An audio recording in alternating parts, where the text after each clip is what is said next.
Добро вечер во емисијата 360 степени на Алсат. Вечерва објавуваме. Заврши јавната расправа за амандманите за името.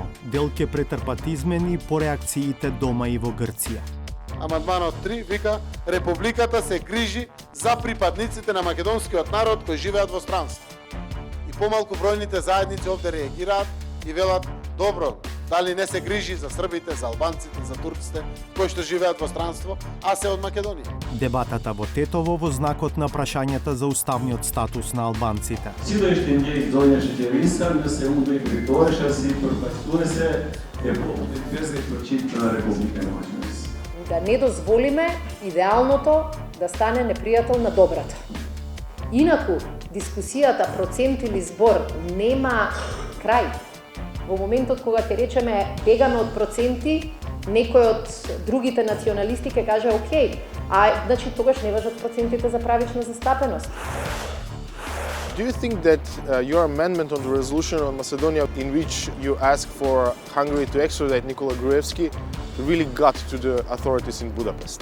I'm sure the authorities in Budapest know, because nothing that happens here that touches Hungary goes unnoticed.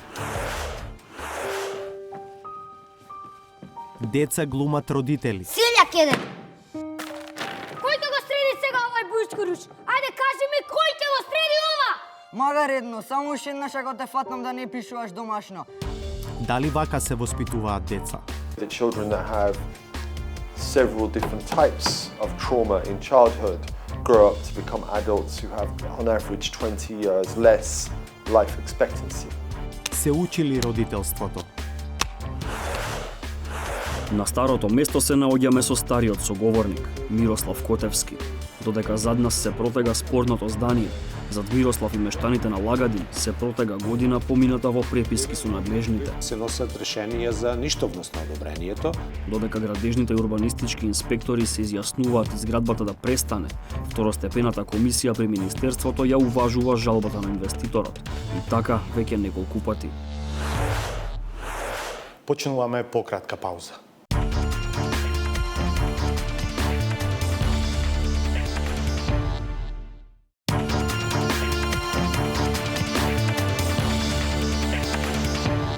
Заврши јавната расправа за нацрт амандманите на Уставот кои произлегуваат од договорот од Преспа.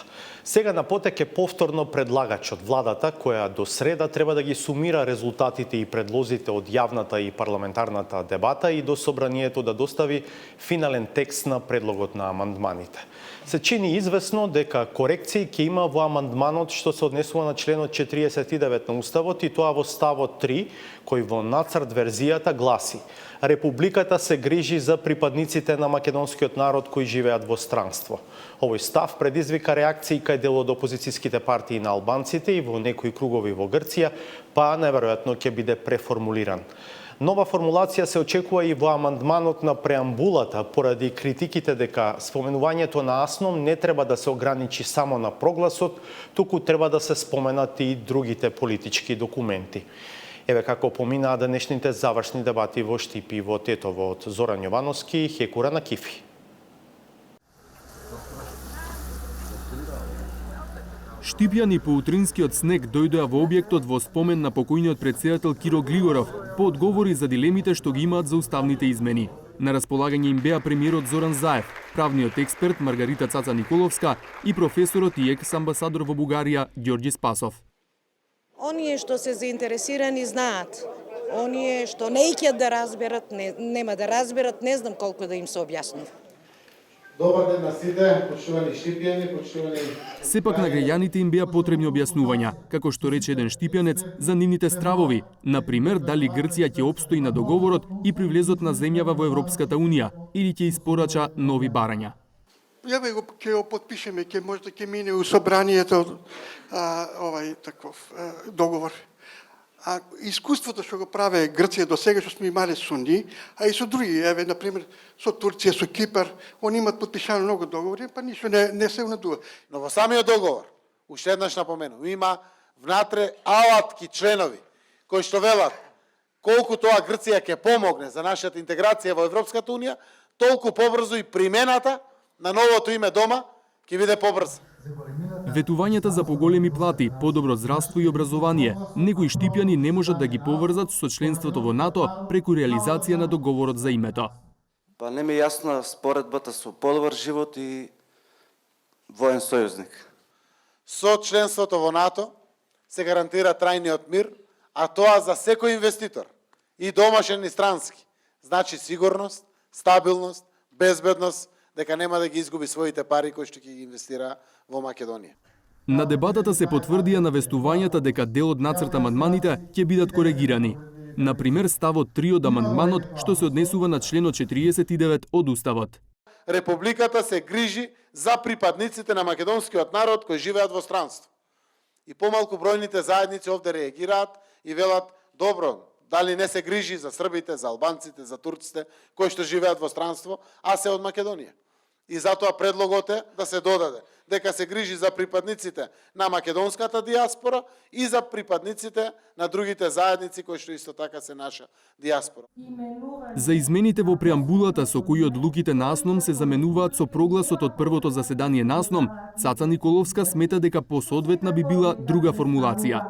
Одлуки или акти на АСНОМ кои се однесуваат за конституирање и удирање на темелите на македонската држава, без да се навлегува посебно во содржината на истите. Иако тема беа уставните измени од договорот со Грција, не останаа неспоменати серијата изјави за македонскиот јазик и историјата, што деновиве доаѓаат од министри во бугарската влада. Какви се вашите коментари со последните изјави на господинот Каракачанов и министерката за надворешни работи на Бугарија? Заев овој пат не се впушти во содржинско полемизирање и само повтори дека ќе продолжи да гради пријателство со соседите без оглед од кои причини се даваат таквите изјави.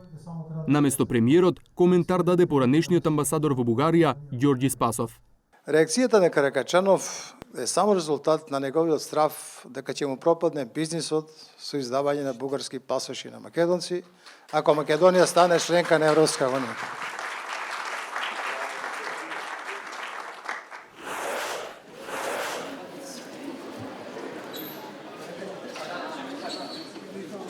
Nuk ishte nevojë rikujtimi që studentët dhe profesorët ta mbushin sallën e Universitetit të Evropës Juglindore. Amfiteatri i mbushur e pret rektorin Abdulmenaf Bexheti, prorektorën Besa Arifi, profesorin Blerim Reka dhe mysafir të lartë qeveritar, ministren e mbrojtjes Radmila Sheqerinska dhe zëvendës kryeministrin Bujar Osmani.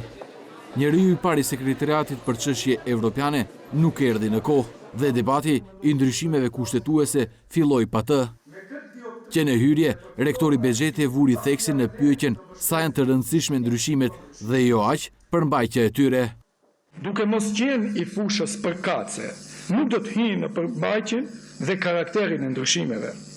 Edhe pse në aspektin e kauzalitetit, pra për çfarë shërbejnë këto ndryshime dhe çka në mundsojnë këto, edhe personalisht në tërësi pranoj propozimet e draftuara.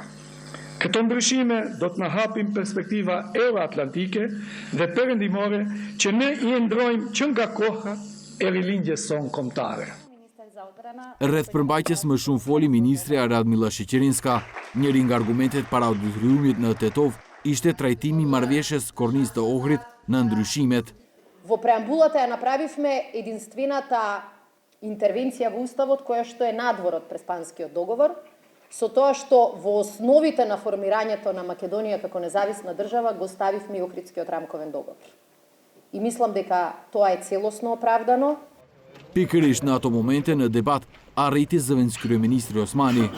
Edhe pse u vonua dhe ndërpreu kolegën në fjalim, ai mori një duartrokiqe. Por duartrokiqe mori edhe një grup i studentëve. Për shkak se po na I tregoni të njëjtat pallavra për 27 vite qeverisi. Këtë vend, shqiptarët nuk janë shtetëformues në ndryshimet kushtetuese e para. E dyta, gjuha shqipe nuk është zyrtare si gjuhë, por si përqindje. E treta, flamuri shqiptar nuk është në kushtetut. Si ndjeni, zotri? Si shqiptar apo si përqindje? Mos u tërproni nga identiteti juaj. Faleminderit.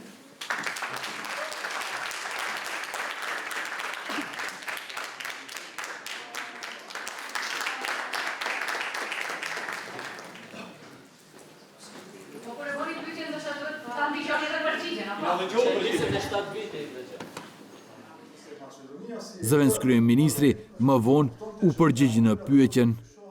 Unë mendoj që ka ose një keqkuptim ose një grack në cilën bie mos e qëllimisht ose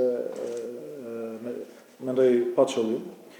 Ajo është se ne shqiptarët e Maqedonisë kemi një korpus të çështjeve etnike, ku janë gjuha, flamurit e tjera, dhe kemi një korpus tjetër të çështjeve shtetërore, që nuk kanë bëjnë me shqiptarët, po për shkak se jemi ne jetojmë në Maqedoni, ato janë të rëndësishme, është NATO, BE, kështu. Unë mendoj që këtu është keqkuptimi kryesor. Nuk ka interes më të madh puro etnik shqiptar se sa antarësimi në NATO. Pjesa më e madhe e debatit në Tetov në fakt u fokusua në nevojën e ndryshimeve kushtetuese, shtesë për nevoja të brendshme e jo vetëm për marrëveshjen me Greqinë. Paraqitje të tillë kishte edhe profesori Rufi Osmani, i cili ofroi përkrahje për marrëveshjen me emrin, por kërkoi edhe që të drejtat e shqiptarëve në Maqedoni të mos lidhen me përqindje.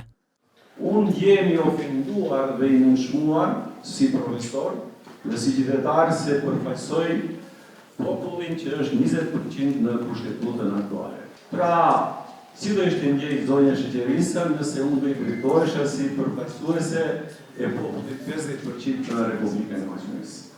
Ministri e Mbrojtjes në përgjigje kërkoi atmosferë pozitive, sepse hapja e çështjeve shtesë mund të hapë probleme shtesë. Što se odnesува до сите прашања кои не се опфатени со уставните измени, јас ќе цитирам реченица која во сите преговори мислам дека треба да ни биде на ум. Да не дозволиме идеалното да стане непријател на доброто. Да не дозволиме желбата сите прашања да се решат, да не спречи ни едно прашање да не се реши. Инаку, дискусијата процент или збор нема крај.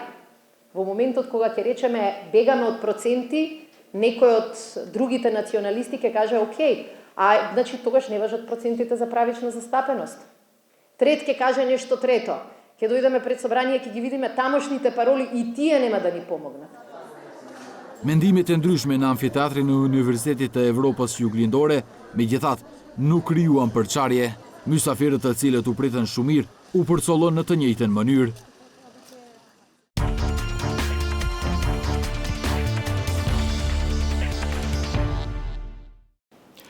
Еврокомесарот Јоханес Хан се надева, но мисли дека е малку веројатно оти унгарските власти ќе го екстрадираат Никола Груевски во Македонија. Изјавата на Хан дојде денеска како одговор на новинарско прашање дали ги поддржува амандманите на извештајот за Македонија што неодамна ги усвоија европратениците, а со кој се бара од Будимпешта да го испорача екс-премиерот. Клучниот амандман во кој логистиката што ја добил Груевски од унгарски дипломати се оценува за мешање во внатрешните работи на Македонија и непочитување на судството и владењето на правото во земјава, беше предложен од холандската европратеничка од групата на Зелените, Џудит Сарджентини. Таа предводеше процедурата во Европскиот парламент, која во септември оваа година финишираше со барање за одземање на правото на глас на Унгарија во Европската Унија поради низа прекршување на основните демократски вредности од владата на Виктор Орбан. Поради тоа, европратеничката Сарджентини е мета на речиси секојдневна критика од проладините медиуми во Унгарија. Џудит Сарджентини, која е европратеничка од 2009 година, е соговорничка на Владимир Мирчевски во интервјуто снимено во Брисел, во која е главна тема бегството на Груевски и улогата на Унгарија во овој случај. Do you think that your amendment on the resolution on Macedonia, which was adopted by the Foreign Committee, in which you ask for Hungary to extradite Nikola Gruevski, really got to the authorities in Budapest? I'm sure the authorities in Budapest know, because nothing that happens here that touches Hungary goes unnoticed. But whether they are taking any guidance from it, that's very questionable. Except 2 tweets by Commissioner Hahn, there was almost no reaction from European Commission or the European Union member states on the escape of Nikola Gruevski from Macedonia. Why is this so? I think member states or prime ministers in member states still try to look away at what's going on in Hungary. This is not so much about not caring about Macedonia. This is about being seriously embarrassed about the backsliding of democracy in Hungary, and member states don't know how to act or don't want to act. How would you comment on the whole case on a specific point of view? Government of your country, Holland, is very sensitive concerning the rule of law issues as well as accountability. That's why the Netherlands was so restrained last June when European member states were deciding whether to grant Macedonia a date to start accession talks.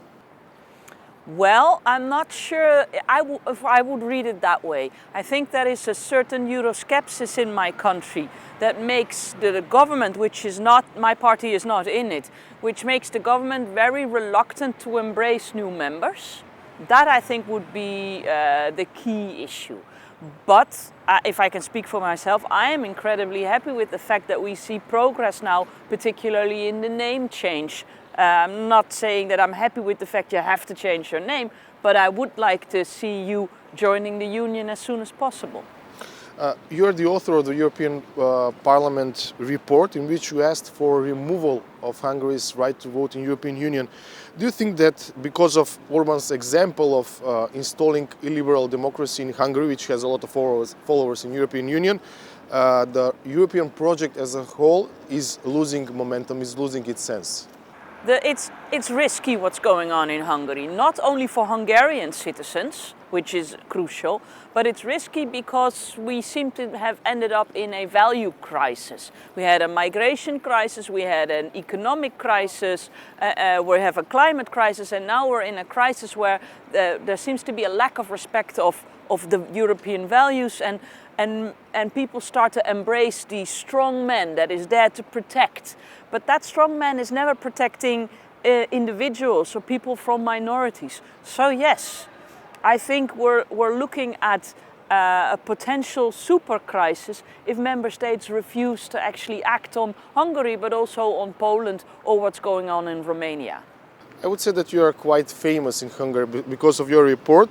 You are part of a government campaign over there, and you are a target because, as I said, of your report. And also, they are making connections, your connections to you and to George Soros. Yes, they are. I never met Mr. Soros. And if you would look at the campaigns in Hungary, you would think George Soros is running to become the Prime Minister of Hungary or maybe a member of the European Parliament. But it's an old man living in the US who spends his money on education. And the university that he was supporting in Budapest is now moving to Vienna because the university is bullied away. The campaign in Hungary is nasty, and it's there to give the Hungarian citizens the idea that there is an enemy outside. And there is no enemy outside. There is a problem inside. Their rights are being taken away by their government. Finally, knowing the government of Viktor Orban, do you think that there is a big chance, possibility, or no chance at all for them to extradite Nikola Gruevski back to Macedonia? And this depends on the pressure that other member states have to put upon Hungary. And it's unbelievable that the way Hungary treats refugees, they are locked up in a horrible circumstance. If you come from what's called a safe country in the eyes of the Hungarian government, you can hardly ask for asylum. And here comes a convicted, corrupted politician that gets asylum in a couple of days' time without having to go to that detention center. It proves again how much off the grid the Hungarian government is. But what I'm afraid of is that other member states, as well as the political leadership here of the European People's Party, is not responding. Thank you very much.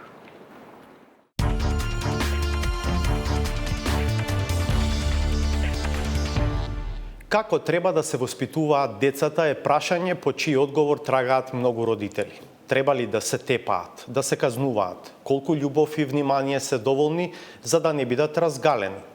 Од УНИЦЕФ, Меѓународниот фонд за деца на Обединетите нации, формиран на утрешен ден 1946-та, велат дека и родителството се учи. Како? Од Славица Филиповска.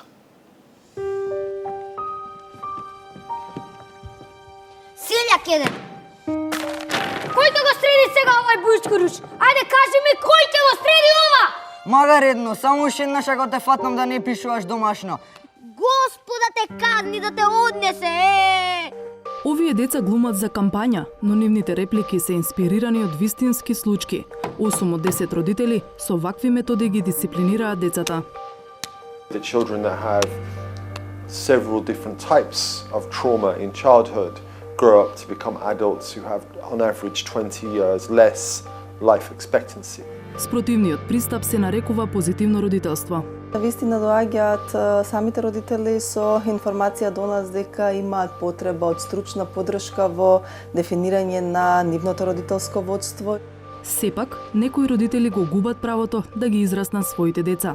Навистина насилството, кое што не е радикално и не стигнува до вас, е многу поголемо. И ние и на тоа работиме.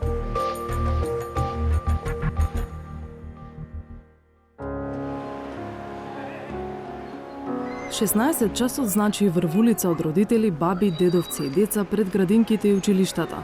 Додека образованието е доминантна активност во институциите, воспитувањето останува за дома. Но многуте работни часови и стресот се почесто го кратат времето на родителите за децата. Ги прашавме родителите како ги воспитуваат најмалите и дали родителството може да се научи. Сепак треба да се има и инстинкт мајчински било како, меѓутоа се друго може и да се научи. Полека кажем, Андреј слуша, така? Уз љубов и разбирање, така? Или тепање? Не, никако. Добро. Трчаница од работа, трчаница да го земе детето, ајде го 5 сати веш. Кај е воспитување за деца, кај сама за себе не може човек да се воспитува. Многу лоши времења дојде. Фондот за децата при Обединетите нации или УНИЦЕФ сака да ја крене свеста дека и родителството се учи. Представникот на УНИЦЕФ во земјава, Бенџамин Перкс, лично се обидува да допре до секој родител со предавања низ цела Македонија. As a species, human babies are more dependent on protection of a parent than any other animal species. So when they don't receive that engagement and that attention, they perceive it as a risk. It activates their stress response system and it undermines their very fragile brain and body development at an age where they most need to have healthy conditions for growth. Често пати, вели Перкс, однесувањето на родителите не е со лоша намера, туку едноставно од незнаење како да се реагира. I was back home in London about a month ago and I was on the tube train in London and I was facing two mothers and both of their babies were doing classic baby behaviour, asking lots of questions in search of communication. One parent was responding. When the baby looked, the mother looked. When the baby moved her eyes, the mother moved her eyes. The other one was ignoring these signals from the baby, was doing the jacket up, making sure the child was warm.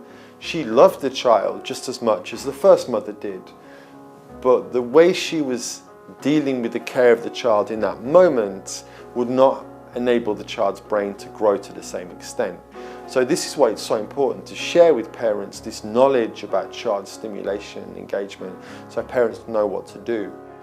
Детскиот психијатар Марија Ралева уште подиректно објаснува дека однесувањето на родителите во првите неколку години од животот на децата сушност е моделот што потоа и самите деца го повторуваат.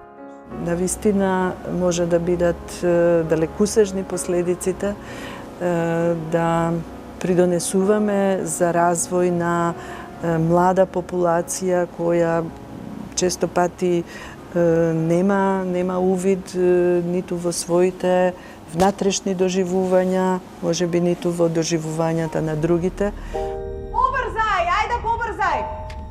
Не велике да чекам!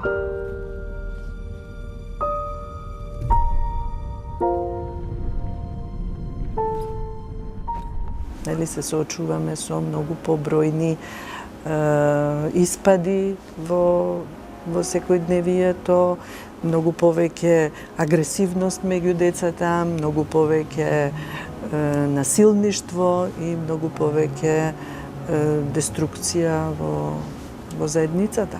Науката разликува 4 воспитни стилови на родителство: авторитарен, попустлив, индиферентен и авторитативно-демократски. Најпосекуваниот родителски стил е авторитативниот родителски стил, кој што во себе ги вклучува предностите на попусливиот стил на родители, кои што секогаш се топли, позитивни, емотивни, остваруваат една социоемоционална атмосфера во домот која што е посакувана од страна на секое дете. Така што сметам дека една добра комбинација на овие позитивни карактеристики се преточени во авторитативниот родителски стил, кој што сметам дека е најдобар и поврзан со концептот на позитивно родителство, би имале на вистина родители кои што ќе создадат генерации млади индивидуи кои што ќе бидат успешни, среќни и задоволни пред се. И да се натераат родителите да научат повеќе за воспитувањето на децата, нема многу места каде можат да го направат тоа. Например, во склоп на градинките низ Македонија постојат само 15 државни советувалишта за родители. И тие се засега само пилот проект на Министерството за труд и социјална политика.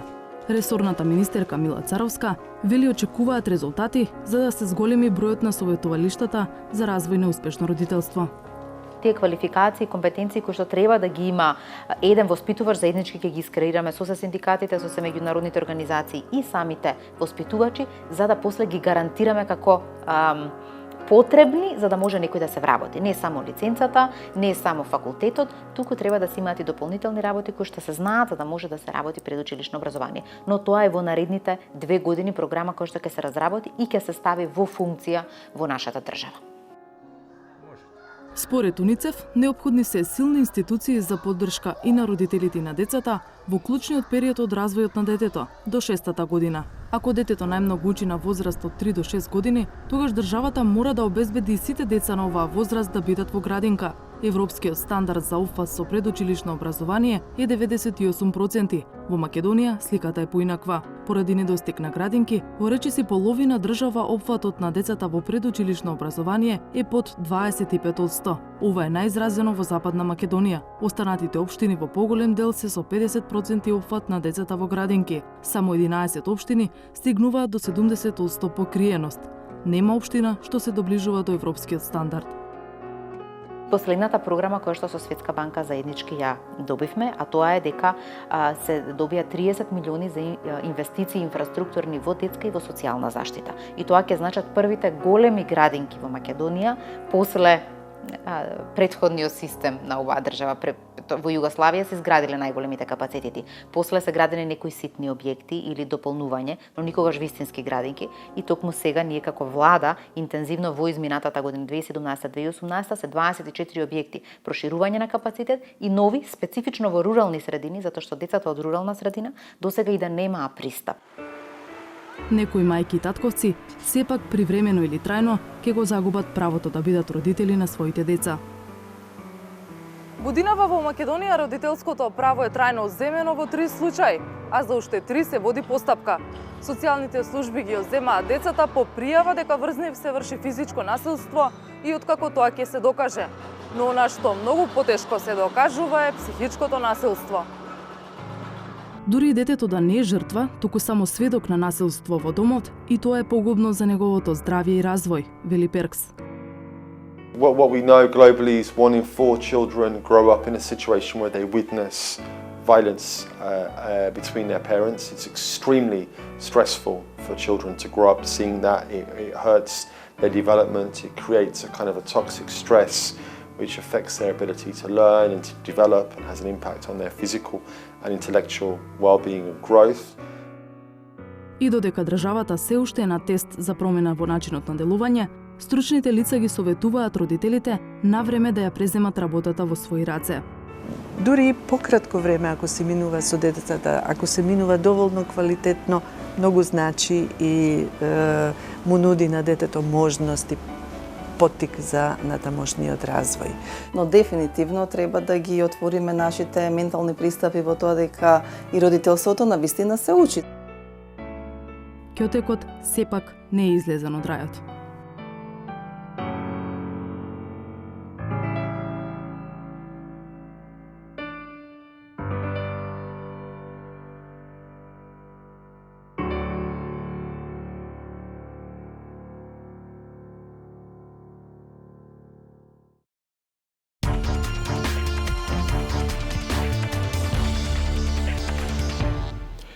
Бевме во охридската населба Лагадин за да провериме што се случува со градбата која треба да биде хотел, но според локацијата и габаритот го нагрдува крајбрежјето и оди контра препораките на УНЕСКО. Споредено со пред една година градбата напредува, иако речиси за цело време на сила е одлука да не се гради. Сите очи се насочени кон Уставниот суд, кој треба да пресече дали одлуката на претходната локална власт за сведување на Лагадин на село без детален урбанистички план, а со тоа и отворање на можност за вакви градби, е законска. Никола Здравковиќ.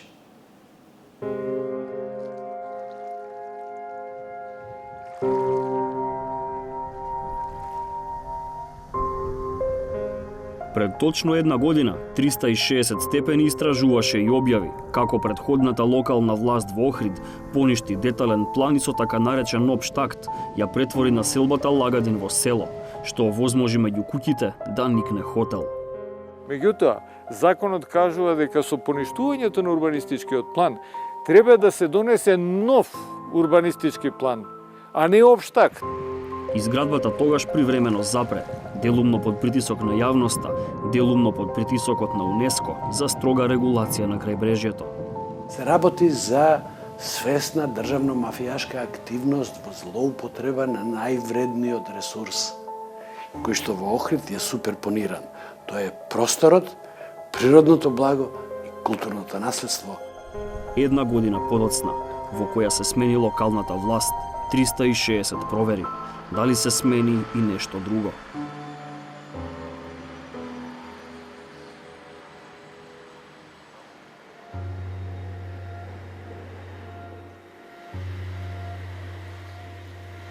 Во време на снимањето на првата сторија посветена на Лагадин, оваа градба одзади представуваше само гол градежен скелет. Уште тогаш, дел од надлежните од експертската јавност апелира дека конечната форма на хотел не смее да ја добие. Но денеска, една година подоцна, внатре се веќе забележливи ѕидови кои формираат простории, а завршен е и делот каде што е предвиден лифт. Ова горниот дел го немаше од оваа страна за лифтот што е горе дигнат. На старото место се наоѓаме со стариот соговорник, Мирослав Котевски. Додека зад нас се протега спорното здание, зад Мирослав и мештаните на Лагадин се протега година помината во преписки со надлежните, година на многу затворени врати, но и протести пред прозорците на новата локална власт. Градоначалникот искажа спремност дека и се поларизира на наша страна, рече дека апсолутно не разбира и дека е дека сочувствува со проблемите, со тоа што го адресиравме со тој протест и толку беше. Значи, ние на неколку пати после тоа баравме состанок, да видиме што се случува. Дури предлагавме да има нов урбанистички план, значи ние да помогнеме во правење на урбанистички план, да го заборавиме тој општ акт. Значи, сепак не добивме никаков одговор од општината. Трагајки по одговори, и ние тропнавме на општинската врата. За разлика од лани, кога тогашниот градоначалник Бакрашевски не ни отвори, новиот градски татко Јован Стојановски прифати да зборува. Тој беше на страна на лагадинци во предизборната кампања, кои сега му забележуваат што не се поништува општиот акт со кој Лагадин стана село, а со тоа и простор за ваква градба. Она што е надлежност на градоначалникот, ние тоа го исполнуваме и цело време.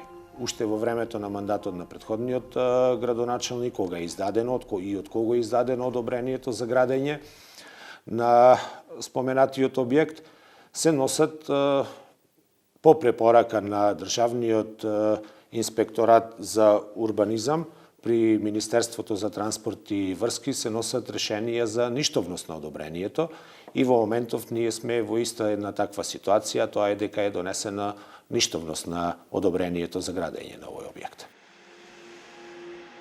Но проблемот е што има и несогласување во самите институции.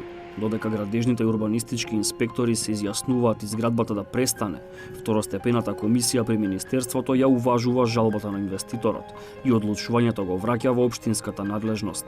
И така веќе неколку пати. Стојановски вели дека општината секогаш одлучувала градењето да се стопира.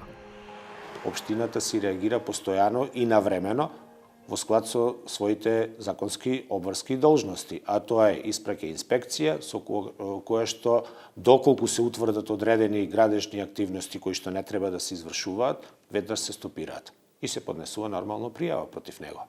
Тоа цело време се прави во континуитет. Значи, две работи се во моментов ингеренција на општината. Прво, да одлучува правно по одлуките на второстепената комисија и препораките на второстепената комисија да повторно доси решение, а во секој случај се носело, значи во сите 5 случаи се носело решение со кое што се огласува за ништовно одобрението.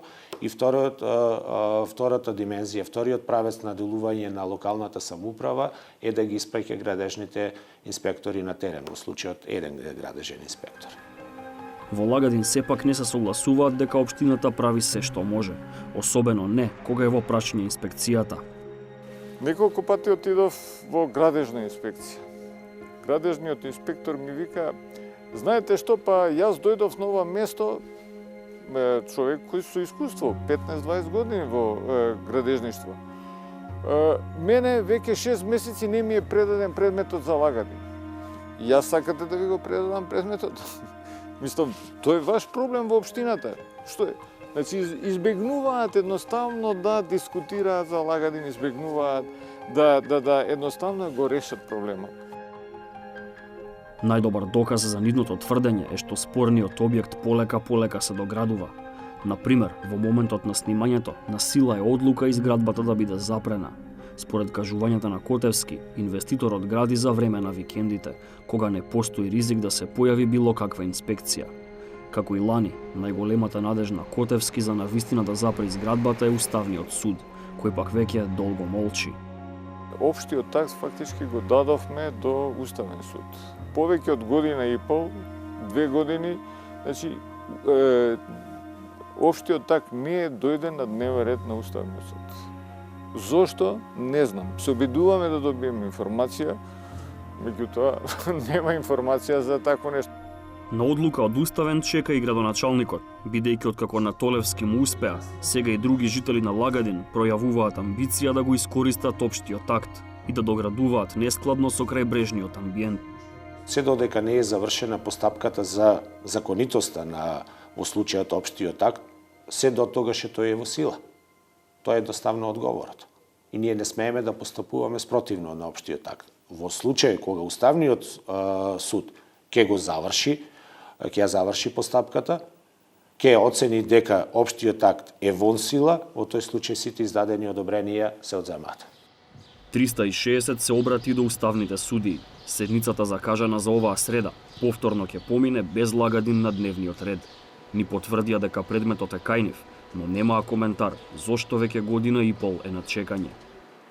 Додека Уставниот суд молчи, став побаравме од стручната јавност. Повторно се обративме кај архитектот и урбанист Мирослав Грчев. Мислењето дека за хаосот со надлежностите се виновни лошите закони не му е променето. Она што е променето е дека експертското тело од кој самиот беше дел изготви нов закон за урбанистичко и просторно планирање, со кој треба да се регулира правниот хаос и да се заштитат ваквите подрачја. Тој треба сега само да помине низ владина седница и да иде на собрание. Меѓутоа, цело време, гледате, се појавува нешто што ни е поважно. Дали се тоа уставните промени, дали е тоа договорот или некои други судбоносни прашања решаваме, а со домакинлакот, со судбината на нашиот простор, на нашите населени места, изгледа имаме помалце време и помалце внимание.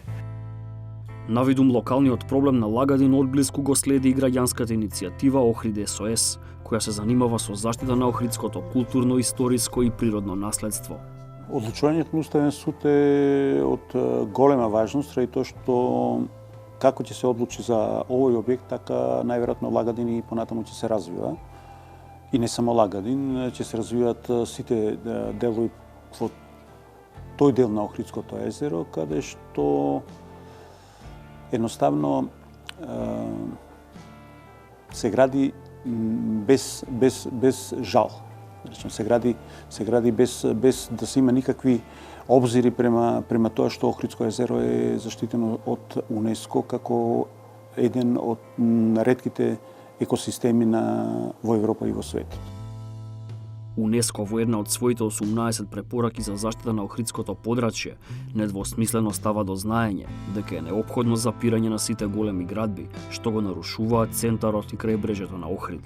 Што ако препораките не се испочитуваат? Едноставно ќе се донесе акт дека Охрид и езерото и градот се бришат од културното и природното наследство, светското културно и природно наследство.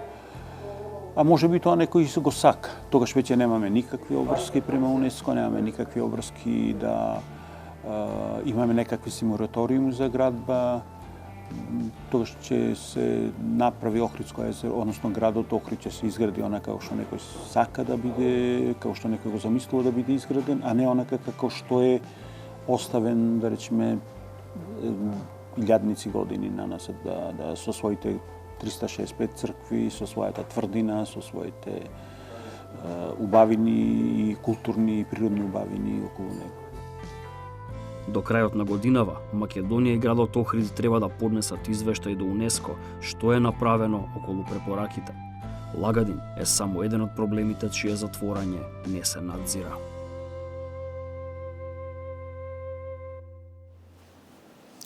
Овде не е крајот, по кратката пауза е саботажата.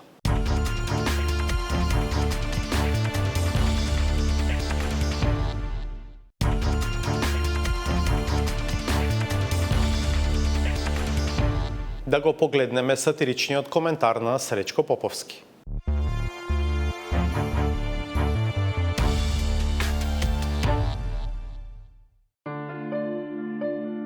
Главниот станар на Белата палата најверојатно поради неискуство, комуникацијска наивност или недостиг на адекватни реторички формулации. Користи техника на говорење со која одредувајќи ги сопствените и постулатите на действување на новото раководство, непромислено ги декласифицира причините поради кои е дојден на чело на партијата. Долгата приказна на кратко да ја кажам. Едниот проект е како да го уништиме ВМРО-ДПМН. Со долгите, но и со кратките ненапишани реченици. Проблем има и шефот на државата, кој изгледа живеел во тотална игноранција или умешно го криел евентуално своето и замешателството на оној, кому тој му дало овластување да шефува со неговиот персонал, штом на професорот, средношколецот нинџа, мораше да му даде временски, необично, прецизна наобразба. А Јосифовски? Јосифовски го побарав да дојде и да го свика кабинетот. Кога ги видовме наследите на телевизија. А каде бил во меѓувреме? Сега видам дека тој бил во партија. Удовете. Сега видам или сега гледаме се едно, особено за оние кои слепо му веруваа на сервисот за дневно дозирање пропаганда, кој по директива креираше политички амбиент, придонесувајќи во целост, дури и невозможното, да стане остварливо и нормално. Пред изборите 2016 Латас на оваа маса ја изгреба, мислам, тука е негде гребането, го викаш, нема албанец што ќе ти гласа за СДСМ. Викам, Латас, не. Но вистинската одговорност кон тие што го дале својот глас е таа да се ефектуира и политички, а особено кадровски. Особено кога сместени во удобните фотели, многумина се вообразуваат и го губат контактот со реалноста, заборавајќи на функцијата и улогата која им е доверена. Ленче за млекото кога ќе дојде? Штета, за млекото нема.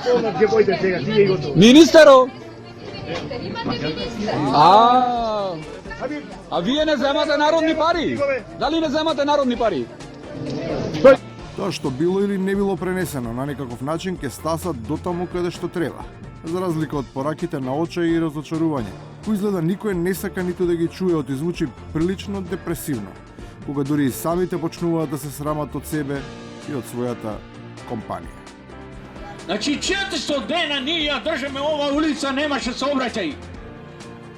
Не, раскрстицата држаме една недела, блокиран градот беше. Едно здружение, 84 здруженија, ни дадоа само една лента, бе. Мене ми е срам да ви излезам, ја затоа мене има таму. И на крајот, за оно што е решен во никој случај да не очајува, па макар како и секогаш, да останал и сам со самиот себе си. Ви го кажав и примерот синека со Фидел Кастро. Револуцијата ја почнала со 30 луѓе. Кога го прашале сега пред смртта во интервју, колку сега ќе ти треба ако ја почнуваш револуцијата, сега рекол ќе ми бидат доволни само 18. На апостоли и пророци може и треба да се надева секоја револуција. Ама само ако е вистинска, а не измислена и лажна. Се што гледате на телевизија е достапно и на интернет на нашата веб страница, на Facebook и Twitter акаунтите. Толку за вечерва, на Алсат следуваат вести, а ние повторно ќе се видиме в петок од 22. Пријатно.